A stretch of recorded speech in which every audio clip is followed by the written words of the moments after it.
So you want to live in a van. Today we're going to find out if you even know what you need to have in a van. So grab your pen, grab your pencil, grab your notebook and your drink of choice, and let's get started. Welcome back to Dream to Drive. This is episode number 3. And in episode number 1, we talked about how much your life is costing you right now. And in episode 2, we talked about what expenses you are going to be able to ditch once you move into a van. If you missed those 2 episodes, then I have the links in my description below. Before we talk money again, we need to find out what kind of a van lifer you're going to be. I'm going to ask you some pretty big questions today, and I want you to write down the answers and reflect on them and think about them. So when we continue in this series and we go in depth in some of these things, then you'll know what your answer is already, but it may change. Today, I'm not here to give you answers. Today, I'm going to give you questions. And in future videos, we're going to answer these questions. My name is Pam, and I live in a van. I've lived in my van for 5.5 years. I have a puppy named Matrix. He's a Cavalier. He's my best buddy and he's my co-pilot, although he runs the show and he just brings me along. Let's start with power. Are you going to work out of your van? Are you going to be on your laptop all the time? Are you going to be charging? Or do you just need a phone to text your mom? How much power are you actually going to need for your everyday life? Do you have an air fryer? Do you want to blow dry your hair? Do you want to cook all the time? All of these things take power. So you need to know what your lifestyle in your van is going to be so you can determine how much power you need. Also, of course, a determining factor is that you're going to be camping off grid all the time so that you have no power source other than what you have in your van. Or are you going to mooch stock, like stay at people's houses where they think they invited you? Or are you going to stay in campgrounds where there's power available to you?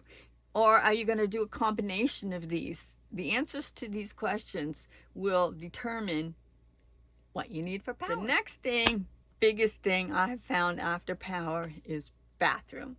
So let's talk about bathroom for a minute. Let's first just talk about the shower part. Do you need to have a shower every single day? I always took a shower every single day, but I don't anymore. If you're going to take a shower every day, your whole bathroom is going to be set up a whole lot different than if you're satisfied with a cup of water and a wet one. Or you might have a gym membership at Planet Fitness. They have them all over the U.S. I had one. I canceled it because I found out that there were too many cold showers. Doing an outdoor shower is also another option. Of course, you probably aren't going to do it in a Walmart parking lot, but it is an option if you're in a remote place. The toilet. That's the big one. We all have to have one, and they're a really messy thing to talk about, but we have to have one. So what is going to be your bathroom of choice? Are you satisfied with a Home Depot bucket and some kitty litter? Do you want a portable cassette toilet that you carry around and put wherever you need it to be? Or do you want a cassette toilet that's built in a little bit more? Or do you want a toilet that has a black tank? They all have advantages and disadvantages. And there are a couple of other kinds too. There's a fire blast one, which for me, that's just an accident waiting to happen. And there's a composting toilet. That one is a little trickier because you need power and you need it to be vented.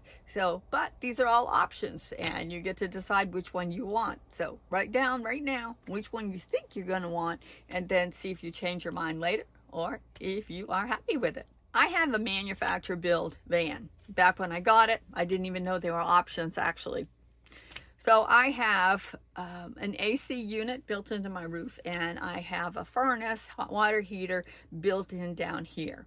So you're going to need to decide if you are okay with just more blankets, an extra sweater, you don't care if you have heat, or there's a little portable heater that you can get, or if you're in the desert and it's hot, are you okay with just opening the window and having a fan? These are things that you're going to need to think about and decide which ones you absolutely can't live without. Remember this, each one of the amenities you choose, you have two things. One of them is it's going to cost more in the van, or the van build, or the manufacturer build, to have those. And the other thing is, the more amenities you have, the more things that can break. So let's talk about some must-haves. You get to decide these. I have to have coffee every single day, but I heat up a pan of water and I use instant Starbucks. But maybe you have to have a Keurig. If you do, then write that down on your list. What about a bed? Do you need a memory foam bed with a canopy on the top? I mean, I don't know what you need for a bed, but what are the absolute must-haves in your van? And now let's talk about, for a minute, things that you don't really need, but you may want. An example might be 30 pair of shoes. Or 16 throw pillows. I have a lot of dog toys here, but I don't have any throw pillows. So these might be things that you want, but do you actually need them? So make a list of your must-haves, and maybe you can sort through that list and cross off that you don't really need some of those things. There are so many other things as well, like what do you want for a refrigerator? What do you want for a stove? And all of those things build on the answers to the questions that I've just asked you.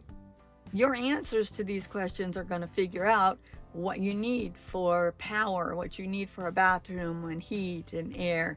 And once you have those figured out, then you can start adding different things to it. And we'll be doing those in upcoming videos, and it's going to be a whole lot of fun. So no answers to any of these today, just questions. We'll get to the answers soon. Remember to write your one most important must-have in the comments so I can build on that as we go along. So be sure to subscribe for the rest of the series and go back and watch episodes 1 and 2. And I look forward to all of your comments. Subscribe, hit the bell so you know when we're coming on with episode number 4. And peace.